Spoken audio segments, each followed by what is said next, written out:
सचत्र पूर्वे साध्या सन्ति देवा।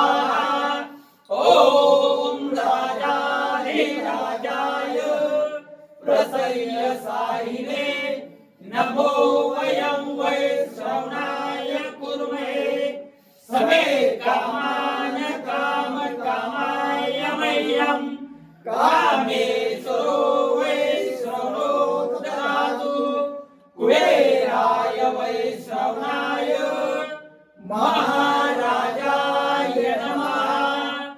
ओम स्वस्ति साम्राज्यं भोज्यं स्वराज्यं वैराज्यं पारमेष्ठं राज्यं महाराजाधिपत्यमयं समस्त पर्यायीशात सार्वभौमत्वात् सर्वायुषः अन्तः परात् पृथिवी समुद्र पर्यन्ताय एकरायते तदश्लोको भगितो मृतः परिवेष्टारो मरुतश्च वसनगृहे आवितस्य कामते विश्वे